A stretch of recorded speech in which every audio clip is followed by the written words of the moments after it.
Assalamualaikum warahmatullahi wabarakatuh. Rekan-rekan Sekolah Paralegal Sugnitumi, selamat bertemu kembali dalam kesempatan kali ini. Pada kesempatan kali ini kita akan berdiskusi tentang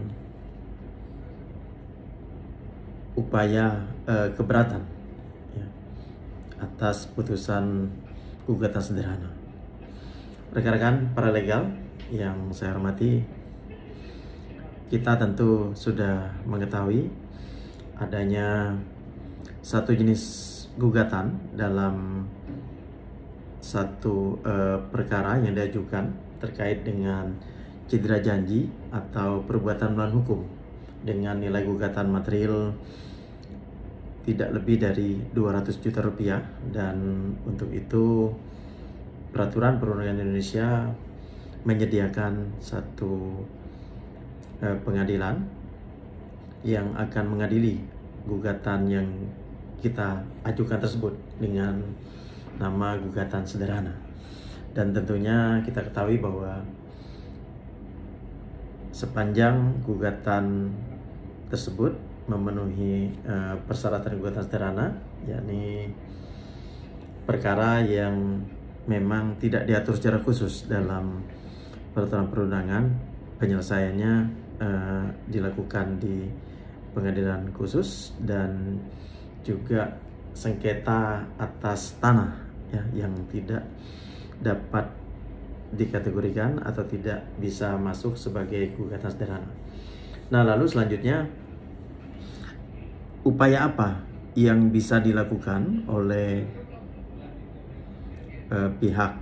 para pihak atas putusan pengadilan dari gugatan sederhana ini? Ada satu upaya, yakni yang dinamakan dengan upaya keberatan. Jadi upaya keberatan ini merupakan salah satu upaya ya, yang bisa dilakukan oleh para pihak sekiranya tidak sepakat atau belum bisa menerima ya hasil putusan dari pengadilan gugatan sederhana tersebut.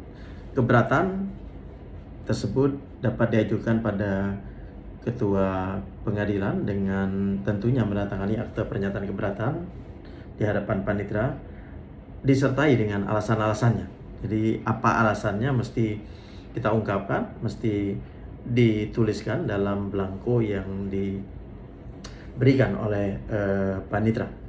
Dan selanjutnya yang harus rekan-rekan atau kita ketahui adalah permohonan keberatan ini harus kita ajukan dalam kurun waktu paling lambat 7 hari ya setelah putusan diucapkan atau setelah pemberitahuan atas putusan ini dilakukan kepada para pihak yang berperkara. Permohonan yang melampaui batas waktu pengajuan dinyatakan tidak dapat diterima. Dan sangat perlu kita ketahui bahwa terutama oleh para legal bahwa pengajuan keberatan ini haruslah disertai dengan memori keberatan ya. Dan ini tentunya pasti menjadi salah satu materi ya yang bisa propose tentunya oleh kita rekan-rekan para legal. Pemberitahuan keberatan beserta memori keberatan tentu oleh pengadilan harus disampaikan kepada pihak termohon keberatan dalam waktu 3 hari sejak permohonan diterima oleh pengadilan, dan kontra memori keberatan itu wajib disampaikan kepada pengadilan paling lama juga 3 hari setelah pemberitahuan diterima. Dan selanjutnya ketua pengadilan akan menetapkan majelis hakim untuk memeriksa dan memutus permohonan keberatan ini paling lambat 1 hari setelah permohonan dinyatakan lengkap. Pemeriksaan akan dilakukan oleh majelis hakim yang dipimpin oleh hakim senior yang ditunjuk oleh ketua pengadilan, kemudian ditetapkan majelis hakim, dan selanjutnya segera akan dilakukan pemeriksaan keberatan. Pemeriksaan keberatan ini dilakukan atas beberapa dasar, biasanya salah satunya adalah dasar atau referensinya adalah putusan dan berkas gugatan sederhana yang sebelumnya telah diputuskan atau didapat dari hasil sidang gugatan sederhana. Lalu yang kedua, dasar pemeriksaan para hakim adalah permohonan keberatan dan memori keberatan tentunya yang melatar belakangi dan mendasari dari itu, dan juga kontra memori keberatan, dokumen yang dibuat dan submit, dipropos oleh termohon, ya. Nah, itu namanya dalam bentuk memori keberatan.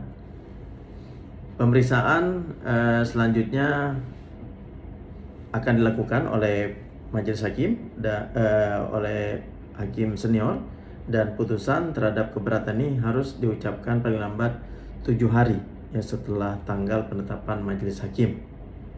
Putusan keberatan ini berkekuatan hukum tetap terhitung sejak disampaikannya pemberitahuan.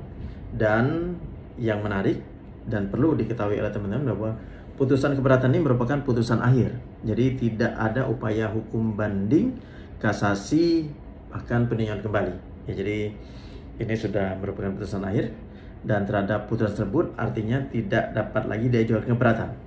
Maka putusan tersebut berkekuatan hukum tetap.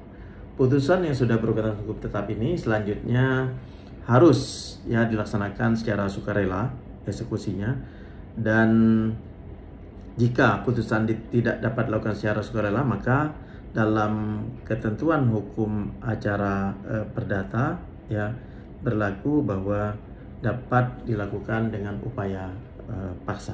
Ya. Demikian yang dapat kami sampaikan untuk materi keberatan atas putusan gugatan sederhana.